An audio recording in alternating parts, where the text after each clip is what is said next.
Dan materi ini akan menjadi penting dan jarang kita kaji mengenai kegiatan harian Nabi Muhammad sallallahu alaihi wasallam. Bagaimana kegiatan harian Nabi? Apa yang dikerjakan oleh beliau sallallahu alaihi wasallam dari bangun tidur sampai tidur lagi? Itulah yang menjadi topik inti bahasan kita yang kita kenal dengan kajian As-Sunnah An-Nabawiyah. Napak tilas kehidupan Nabi sallallahu alaihi wasallam. Di pertemuan yang lampau kita telah belajar tentang cara bangun tidur Nabi sallallahu alaihi wasallam. Dan kita telah keluarkan juga hadisnya, khususnya yang disampaikan oleh sahabat junior Abdullah bin Abbas radhiyallahu taala anhuma, yang dikutip keterangan ini oleh Imam Abu Daud dalam kitab Sunannya nomor hadis 1367. Kita telah bahas dan perkirakan kurang lebih kalau dikonversi jam berapa Nabi Muhammad sallallahu alaihi wasallam bangun kalau tengah malam. Kana an-nabiyyu sallallahu alaihi wasallam idza istayqadha min naumihi, adalah kebiasaan Nabi sallallahu alaihi wasallam jika bangun dari tidur di malam harinya. Pas tengah malam, kadang kata beliau lebih sedikit atau kurang sedikit. Jadi kalau kita ambil di pertemuan lalu, patokannya kurang lebih lah kalau kekinian di 1:30 jam 2 seperti itu. Standarnya demikian. Lebih sedikit berarti ke jam 3, kurang sedikit ke jam 1 kurang lebih. Nanti kita akan lihat rahasianya. Apa kaitan dengan waktu bangun ini? Nah, salah satunya sebelum kita teruskan, saya mengingatkan supaya kita tidak lupa pembahasan yang lalu. Ingat, mengikuti sunnah Nabi itu manfaatnya 3. 1, ketika kita ikuti sunnah Nabi Muhammad SAW dengan diniatkan mengerjakan itu, bukan sekedar beraktivitas, tapi kan mengikuti Nabi, seketika dituliskan langsung pahala, jadi punya nilai akhirat.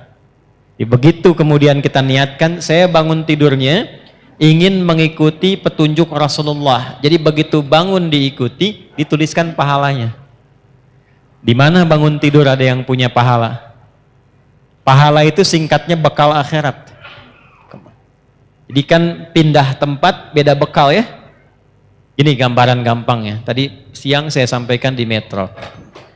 Kalau kita sekarang berada di Lampung, di Indonesia, mau ke Amerika, hukum di Amerika dengan di Indonesia sama tidak? Tidak. Kemudian ada yang berangkat umrah ke Saudi, mata uang yang dipakai sama tidak? Hukumnya sama tidak? Nah, ini kaidah standar, pindah tempat, pindah hukum. Kebiasaan di Lampung dengan kebiasaan di Sumatera bisa berbeda, di Kalimantan bisa berbeda. Maka muncul apa yang disebut dengan kaidah al-'adatul muhakkamah. Kebiasaan di satu tempat menghadirkan hukum baru yang berbeda dengan tempat lain. Nah, kaidah ini kita pakai untuk menerapkan itu pada alam yang akan kita jumpai setelah meninggal. Jadi masih di dalam dunia, kan Lampung dengan Amerika sama-sama dunia. Lampung dengan Kalimantan sama-sama dunia, ya kan? Jelas ya? Sama-sama dunia saja, beda tempat, beda hukum. Sekarang kita akan meninggalkan dunia. Dan diviralkan di toa Masjid Ad-Du'a, telah meninggal dunia, ya kan? Bisa si fulan gitu ya. Telah meninggal dunia, artinya meninggalkan dunia ini berpindah ke tempat baru. Dan jangan dipahami ketika pindah tempat itu bekalnya sama, karena kalimat kitanya sudah mendeklarasikan dengan fitrah meninggal dunia, artinya meninggalkan semua yang dilakukan, dikerjakan, dan ini poinnya, dilekatkan dalam kehidupan dunia. Ini baju nih, ini dunia ya, ini minuman, makanan, dunia. Jadi ketika ditinggalkan, ini tidak berlaku di alam yang baru. Handphone ini dunia, sebagus apapun. Antum pindah dari dunia ke alam baru, barzakh namanya. Tempatnya disebut dengan kubur. Pertanyaan saya, handphone sebagus-bagusnya itu ikut gak ke alam kuburnya? Gak beda hukum. Sayang kalau kangen nanti miskol aja ya kalau papa meninggal. Gak bisa. Mau miskolanya khairayyarah, mau syarrayyarah tidak akan bisa masuk. Ya. May ya'mal mithqala dzarratin khairayyarah. Ya. Ataupun syarrayyarah. Minuman juga begitu. Apa yang berlaku di dunia tidak berlaku di alam kubur, apalagi di akhirat. Alhamdulillah. Maka balik bertanya, apa bekal saat kita nanti berpulang kepada Allah saat meninggalkan dunia ini? Maka diberi rumus. Ya, diberi rumus. Apa rumusnya? Pekerjaan kita yang dikerjakan di dunia itu disebut amal namanya. Semua amal itu saat dikerjakan akan punya nilai akhirat, dipandang baik oleh Allah. Bila perbuatan itu dipandang baik oleh Allah, maka seketika dia punya nilai akhirat. Sesuatu yang dipandang baik oleh Allah singkatnya disebut salih. Maka pekerjaan kita, amal kita, jika saat dilakukan bersamaan dengan itu punya nilai akhiratnya, pastikan semua amal itu punya sifat salih. Amal bertemu salih disebut dengan amal saleh. Nah, amal saleh itu maksudnya saat dikerjakan, dunianya dapat perbuatan itu, hasilnya ada, akhiratnya pun dituliskan. Itu yang dimaksudkan. Kalau orang cuma melakukan amal tanpa saleh, rugi dia. Allah kasih 24 jam nih dalam sehari. Kerjakan dunia terus, tapi tidak ada investasi akhiratnya. Itu disebut oleh Al-Quran sebagai manusia rugi. Bahkan turun satu surah 103. Ya. Manusia yang beraktivitas namanya disebut insan. Manusia yang berdasarkan kecenderungan nafsunya disebut dengan bashar. Manusia dengan karakter lembutnya disebut dengan ins. Manusia dengan sifat sosialnya disebut nas. Manusia berdasarkan keturunannya disebut dengan Bani Adam. Ketika Allah menyebutkan manusia, nama terkait aktivitasnya disebut kalimat insan. Wal asr. Aku bersumpah demi waktu yang aku berikan pada manusia supaya diisi dengan perbuatan 24 jam. Cuma sayang, innal insana lafi sungguh manusia yang beraktivitas menata waktu itu, mengisi waktu itu, tidak semuanya mendapatkan keuntungan. Tidak semua mampu mengolah waktu menjadi baik. Dan ada orang-orang yang ketika beraktivitas Allah pandang lafi khusr, rugi dia. Ya, rugi. Kenapa? Karena dia tidak menyiapkan bukan dunianya, bukan. Di sini bukan bicara dunia. Bukan bicara dunia. Jadi kalaupun Anda sukses, terukur urusan dunianya. Jam 7 saya kerjakan ini, jam 8 melakukan ini, jam 9 rapat di sini, jam 12 mendapatkan hasil ini, jam 3, jam 4, jam 5 sampai tidur di malam hari, tapi dunia, ayat ini tetap mengatakan Anda rugi. Karena ketika Anda meninggalkan dunia itu, ternyata tidak punya apa-apa untuk dibawa. Maka Allah memberikan pilihan. Ya, kalau saya tanya begini, Anda pilih dunia atau akhirat? Yang akhirat angkat tangan. Dah turun. Yang dunia? Ya, baik. Gak apa-apa, kan pilihan ya. Menang tidak dapat hadiah, kalah pun tidak dosa ya. Ternyata Anda banyaknya ngangkat pilih akhirat. Ternyata ketetapan Allah tidak begitu. Yang Allah inginkan, ambil dunia akhirat. Ya kan doanya begitu kan? Wa minhum may yaqulu rabbana atina fid dunya wa fil akhirati. Jadi nggak mungkin dapat akhirat kalau tidak melalui dunia. Jalan akhirat itu dunia. Nggak bisa tanpa dunia dapat akhirat tuh nggak bisa. Bagaimana caranya sholat supaya benar? Tertutup aurat. Ini dunia untuk menutup itu. Ini dunia nih, tembok segalanya. Dunia. Jadi untuk mendapatkan akhirat butuh apa? Nah, sifat pekerjaan dunia disebut amal. Sifat keberkahan akhirat disebut soleh. Kalau ingin sekaligus dunia akhirat, maka pastikan setiap amal jadi illalladzina amanu wa amilus. Kecuali orang beriman. Allah ingin memberikan sindiran halus tapi dalam. Standarnya orang beriman itu pasti sukses dunia akhirat. Di standar orang beriman itu pasti amalnya soleh. Ya, begitu mengerjakan perbuatan punya nilai akhiratnya. Ini apa fungsi mata apa? Melihat. Tapi orang beriman melihatnya bukan sekedar melihat, karena kalau cuma melihat itu dunia. Dunia, semua bisa dilihat. Bagaimana caranya ketika mata ini melihat, melihatnya yang soleh. Karena itu ketika mata disebutkan, imannya ikut untuk menunjukkan standar orang beriman, matanya pasti soleh. Quran surah 24, laki-laki ayat 30, perempuan 31.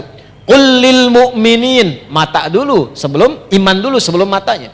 Firalkan Muhammad SAW pada setiap insan yang mengatakan dirinya beriman. Yaghuddu min absarihim, matanya hanya digunakan untuk melihat yang baik saja, yang saleh. Jadi imannya bekerja.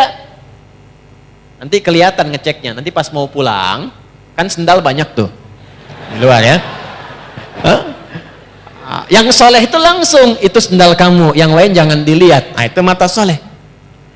Mata salah beda. Ya, yang bagus yang itu tuh cepet. Ya. Itu poin dari mata turun ke lisan dulu, langsung ke hati aja. Ke lisan. Nah, lisan kalau pakai iman, maka bicaranya jadi amal soleh, bukan sekedar bicara. Sekarang yang bicara banyak.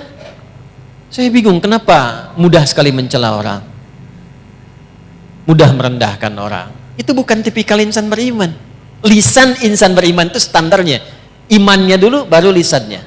Quran surah 49 ayat 11. Ya ayyuhalladzina amanu, iman dulu sebelum lisan. La yashar qaumin qaum. Standar lisan orang beriman tidak mudah mencela. La yaghtab ba'dukum ba'dha, tidak bikin hoax. Tidak mudah menggibah. Tidak mudah membicarakan keburukan orang lain. Saya tidak begitu Ustaz. Bagus, tidak seperti orang itu tuh, orang itu mah. Itu lisan beriman. Itu standar teman-teman, standar. Jadi kalau ada kehilangan itu sekarang, mengaku beriman mudah menjatuhkan orang dengan lisan, mudah mencela, berarti ada masalah dalam imannya, di bawah standar itu. Ya sebentar. Ya betul, tuh kan bayi juga protes tuh. Nah sekarang untuk mengembalikan itu dari ujung kepala sampai ujung kaki supaya benar jadi amal saleh, lisan ini ketika bicara baik itu bukan sekedar dapat keberkahan dunia, tuliskan pahala akhiratnya. Ya, pahala akhiratnya dapatkan. Yang paling menarik nanti, dunia dapat, akhirat dituliskan. Itu satu, pola mengikuti Nabi. Dua, saya agak cepat. Orang yang membiasakan diri beraktivitas mengikuti kegiatan Nabi, maka Allah akan merubah orang itu menjadi orang baik yang punya sifat keteladanan. Langsung jadi teladan. Dalilnya apa? Quran surah ke-33 ayat 21. Laqad kana lakum fi rasulillahi uswatun. Dan sungguh jangan ragu, telah aku tetapkan pada kepribadian Rasulullah sallallahu alaihi wasallam itu suri teladan yang baik. Ada qudwah, ada uswah, itu berbeda. Qudwah, teladan, bisa diikuti, tapi yang mengikuti belum tentu jadi teladan lagi. Uswah, teladan, ketika diikuti, yang mengikuti ini otomatis jadi teladan di eranya. Contoh, Abu Bakar itu siapa sebelum masuk Islam? Tapi setelah masuk Islam, diikuti Nabi, gaya Nabi, perilaku Nabi, sepeninggal Nabi, jadi teladan. Umar siapa sebelum masuk Islam? Baca sejarahnya. Bagaimana pergaulannya, apa yang diminumnya. Setelah masuk Islam, imannya merubah beliau menjadi lebih baik, diikuti pola hidup Nabi, beliau viral namanya sampai sekarang. Alhamdulillah. Dan tidak usah jauh-jauh ke era kita sekarang. Ulama-ulama, tokoh-tokoh, ya kan? Yang baik-baik, yang mengikuti pola Nabi Sallallahu Alaihi Wasallam. Silahkan kalau nggak percaya. Dari bicaranya coba ikuti cara bicara Nabi. Dari berjalannya ikuti jalannya Nabi. Sifat lembutnya ikuti lembutnya Nabi. Jangankan kita mendapatkan kebaikannya, di saat yang sama kita menjadi teladan di bidangnya. Apapun itu. Makanya hanya Nabi Muhammad Sallallahu Alaihi Wasallam yang diberikan oleh Allah kesempatan untuk mempraktekkan semua bagian inti kehidupan manusia. Anak beliau jadi anak, suami jadi suami, kemudian maaf, suaminya pun diperkenankan istrinya lebih daripada 4. Kenapa? Saya pernah sampaikan termasuk di sini, karena seluruh istri Nabi itu mewakili semua karakter perempuan di muka bumi. Jadi nanti kalau antum pulang ke rumah tinggal dicek istri antum mirip siapa. Hah? Lihat tuh. Kalau Sayyidah Khadijah agak jarang tuh. Begitu dilihat setengah masalah hilang. Ya, Sayyidah Khadijah dengar kata-katanya masalah hilang betulan. Antum lihat istri tambah masalah, repot. Ya. Maka berlatih.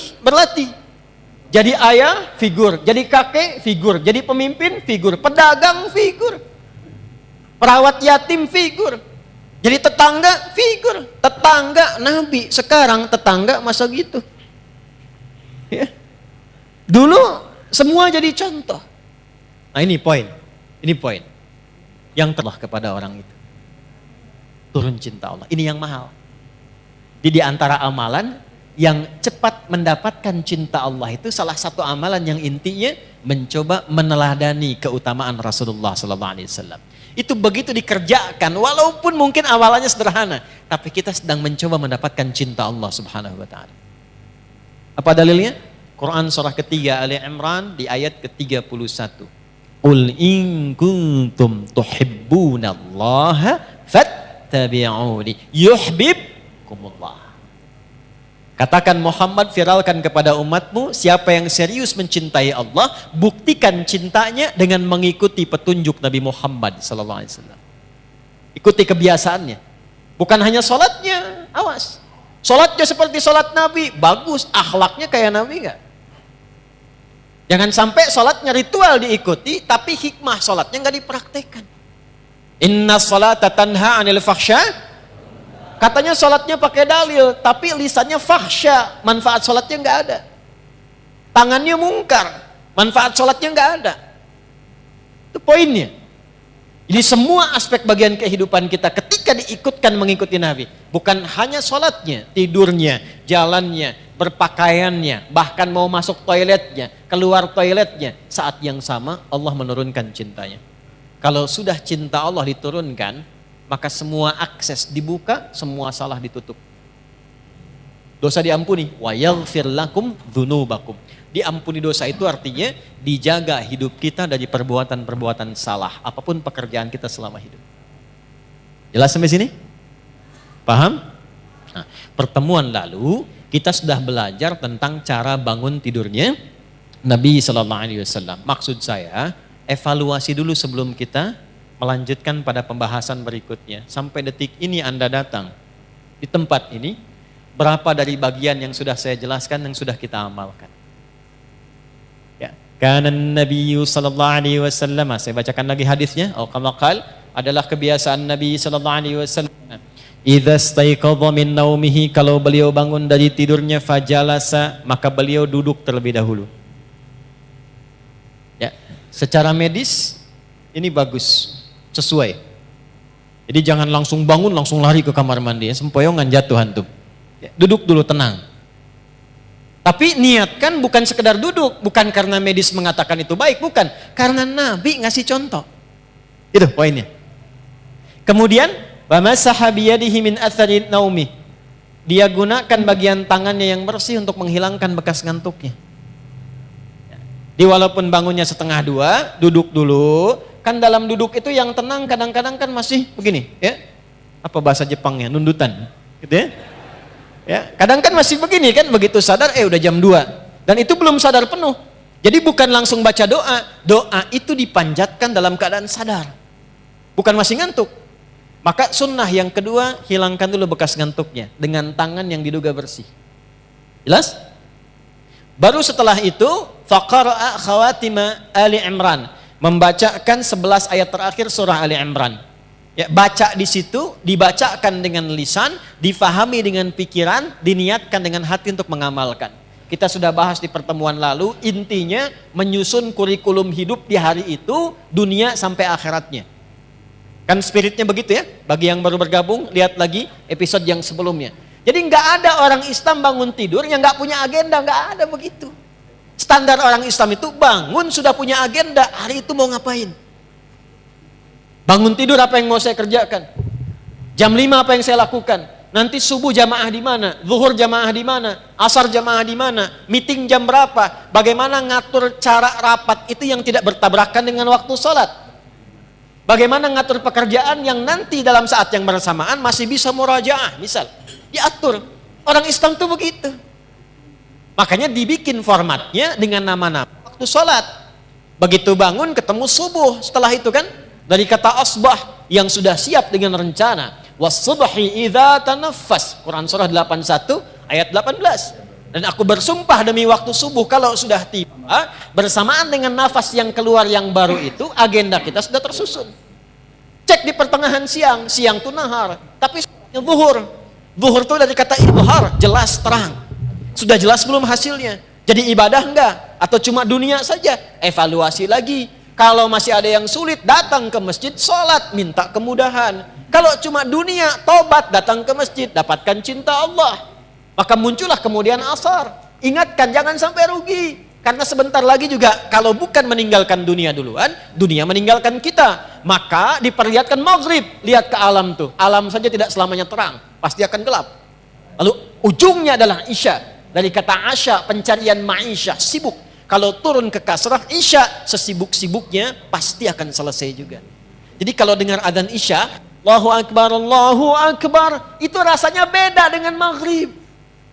Lain dengan subuh. Kalau dengarnya pakai iman, itu lain. Kalau nggak pakai iman, beda rasanya. Adzan. Baru duhur dasar lagi. Tapi kalau pakai iman lain. Allahu Akbar, Isya. Adi, sesibuk-sibuk ya kamu pasti akan pulang. Apa yang sudah kamu siapkan untuk pulang? Pasti terpejam matamu setelah ini. Apa persiapanmu? Itu dalam sekali maknanya. Maghrib, asar beda. Kalau kita ngajinya dengan pemahaman.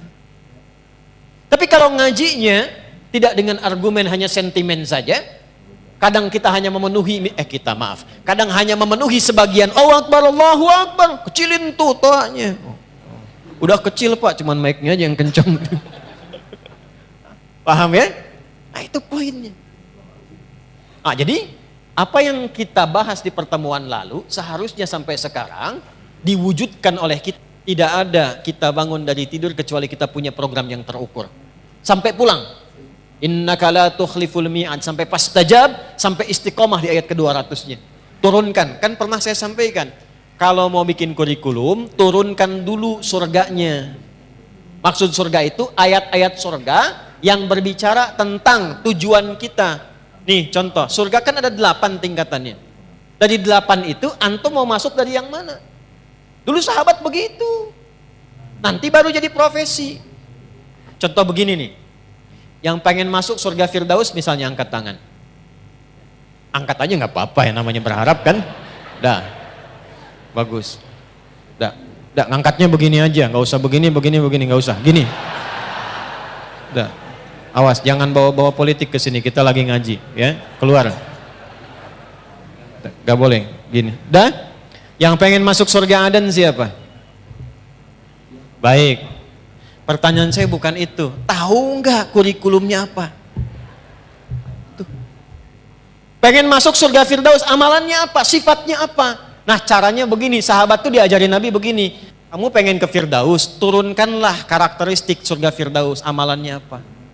Nanti turunkan ke bumi, profesi apapun jangan tinggalkan amalan itu. Contoh, ada orang yang disifati oleh Allah di surah Al-Mu'minun, surah 23.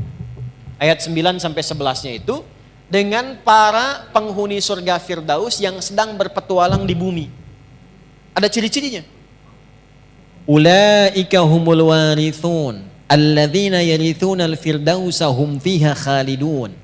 Tahukah kalian, mereka itu ada orang-orang yang calon penghuni surga Firdaus yang sedang berpetualang di bumi dan mereka akan kekal saat pulang tinggal di surga Firdaus. Siapa mereka itu? Urutkan dari ayat 1 sampai ke ayat tadi.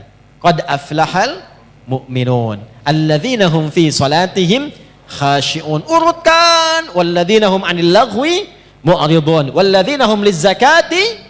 Nah, amal itu turunkan ke bumi dengan pekerjaan Anda sekarang, saya sekarang, kita sekarang. Laksanakan pekerjaan kita, jaga sifat-sifat penghuni surga Firdaus tadi. Gitu caranya. Nah, itu kurikulum dihadirkan, diingatkan setiap bangun dari tidur. Sunnahnya baca itu. Itu maksudnya. Jadi bukan sekedar dibaca. Karena agama ini bukan cuma bacaan, tapi pemahaman dan amalan. Al-iman wal amal, al-qira'ah wat tilawah. Qira'ah itu baca, tilawah itu paham. Orang yang baca, qori. Ya, makanya ketika qori baca, cuman baca. Untuk memahamkan, di samping ada yang terjemahan. Ya kan? Yang terjemahan itu namanya siapa? Sari tilawah. Karena yang pertama kali menerjemahkan Busari, Sari tilawah. Kalau Pak Sabil, Sabil tilawah mungkin ya. Nah, Arabnya itu tilawah saja, tidak pakai sari. Tilawah maksudnya baca, pahami, amalkan. Cuma mungkin di kita yang pertama kali menerjemahkan namanya Busari, maka disebut Sari tilawah. Itu maksudnya. Dah, sekarang sudah selesai. Urutannya begini. Urutannya sudah bangun, sadar, siap kurikulum, baru berdoa. Alhamdulillahilladzi ahyana ba'dama amatana wa ilaihin. Perhatikan korelasi kurikulum tadi dengan doa yang kita bacakan. Dikhawatirkan baca itu bagus tapi nggak tahu artinya. Padahal itu komitmen. Terima kasih ya Allah yang telah memberikan saya kesempatan untuk menjalani hidup hari ini. Mungkin saja engkau wafatkan aku dalam tidur bila sesuai ajal. Terima kasih engkau berikan aku kesempatan lagi beraktivitas. Perhatikan. Wa ilaihin nusyur, dan aku berjanji untuk cari bekal lebih baik di hari ini sebagai persiapan kembali kepadamu. Balik ditanya persiapannya apa? Ayat tadilah yang kita keluarkan sebagai kurikulum. Supaya minta persetujuan dari Allah agar dimudahkan, dilancarkan, kalau kerja karirnya naik, kalau mengawali dibimbing supaya tidak berbuat maksiat, tak perlu nyogok, menyingkirkan, menyungkurkan orang lain, tak perlu berbuat dan merendahkan orang lain. Kemudian kalau punya masalah diselesaikan, kalau diganggu ditolong oleh Allah. Maka sejak bangun itu dicontohkan oleh Nabi. Kalau sudah punya rencana, sudah berdoa, kerjakan amalan ini. Apakah amalan itu? Kita teruskan hadisnya. Halo? Thumma dhahaba ila shinin mu'allaqah. Kemudian Nabi memberikan contoh pergi ke tempat tertutup fatawadda, lalu berwudu. Wudu sudah pernah saya contohkan di fikih salat dulu ya. Tidak perlu diulang lagi di sini sehingga nanti teman-teman yang baru bergabung lihat episode sebelumnya.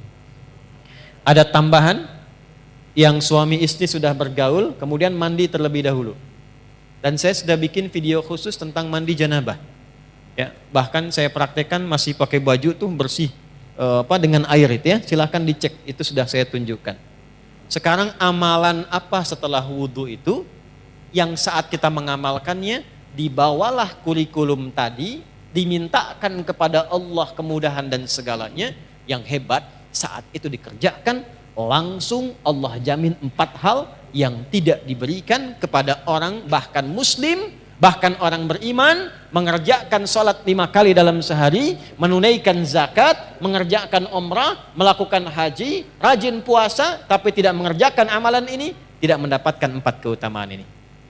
4 keutamaan itulah didapatkan di Quran dulu, dalilnya pakai Quran dulu. Quran surah ke-17 Al-Isra di ayat 79 sampai dengan ayat 80-nya. Saya bacakan cepat. Wa minal laili fatahajjad bih nafilatal laka. 1. Asa an yab'atsaka rabbuka maqaman mahmuda. 2. Wa qur rabbi adkhilni mudkhala sidq. 3. Wa akhrijni mukhraja sidq. 4. Waj'alni min ladunka sultanan nasira. Lihat kaitannya dengan kurikulum tadi. Saya agak cepat nguraikannya begini ya. Sebentar. Waktu kita terbatas, tolong fokus dengan baik ya. Belakang kelihatan ini? Ah ya, kelihatan. Belum saya tulis udah kelihatan. Imannya kuat banget belakang tuh. Ini saya urutkan ya, diagramnya begini. Bangun. Ya. Bangun tidur. Siapa yang bilang tadi itu? Mau tidur, tidur lagi. Mau tidur doa. Kan sudah Nabi nih. Bangun tidur. Ya. Duduk. Hilangkan bekas ngantuk.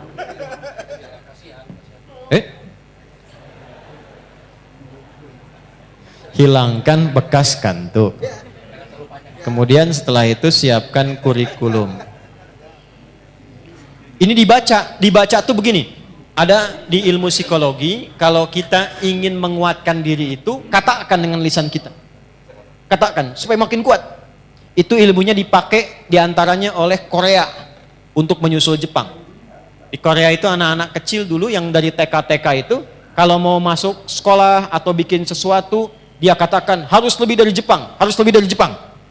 Jadi Jepang misalnya bikin Honda, dia bikin Hyundai. Ya Hyundai saya tahu bahasanya dibacanya Hyundai. Ya, apa saja Jepang masuk Piala Dunia, Korea mesti masuk. Ya, apa saja dibuat. Nah itu dikatakan Jepang lebih dulu. Masih ingat gak waktu dulu 97 tuh ada acara namanya Benteng Takeshi, ya kan? Begitu mau nembak, katakan kamu bisa, kamu bisa, kamu bisa, nah kan? Ya kan? Semusim dengan Dragon Ball itu kan? Ya, Susuke Watanabe dulu yang nulis Dragon Ball itu. Kenapa jadi ke situ ya? Nah ini bacakan, katakan Quran surah 3 ayat 190 sampai 200. Tapi saat dibaca itu kita sudah siapkan pekerjaan kita kan beda-beda. Tapi sifatnya sudah diturunkan. Setelah itu baru doa. Alhamdulillahilladzi ahyana ba'dama amatana wa ilaihin. Nah, setelah berdoa dan mengatakan wa ilaihin nusyur, barulah adabnya dicontohkan oleh Nabi. Bawa kurikulum ini, bersihkan diri dulu, wudu dengan baik, tunaikanlah kemudian amalan yang disebut dengan tahajud. Ya. Di tahajud ini bukan amal biasa. Ini penting. Ini rahasia di antara kita ya. Kita aja nih malam ini. Shh. Tahajud itu amal yang tidak pernah ditinggalkan Nabi, bahkan dalam sakit dan misi militernya. Shh. Nabi dikonfirmasi oleh Sayyidah Aisyah radhiyallahu taala anha, dalam sakit pun itu masih memaksakan tahajud walaupun sampai duduk. Bengkak kaki masih tahajud. Kesaksian beberapa sahabat menjelang misi militer karena diserang harus bertahan. Maka yang terjadi apa? Semua bersiap, berbaris, ada yang lihat semua tidur kecuali Nabi di bawah pohon masih tahajud. Masih tahajud.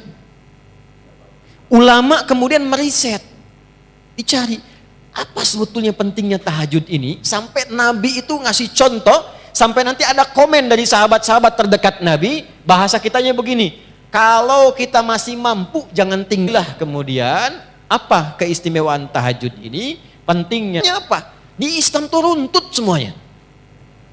Saya langsung cepat dulu. Orang-orang yang datang membawa kurikulum hidup. Lalu dia menunaikan malamnya tahajud. Ingat saya belum bicara fikih ya, kalau fikih itu cuma membahas tentang sholatnya saja. Enggak terkait dengan ini pun Anda sholat, sah sholatnya. Tapi kalau kita menginginkan hikmah, ada keberkahan di balik tahajud yang terkait dengan kehidupan kita, pahami ininya dulu. Kalau ngajinya enggak begini, enggak masuk. Jelas ya? 1. Asa ayyab'athaka rabbuka maqaman mahmuda.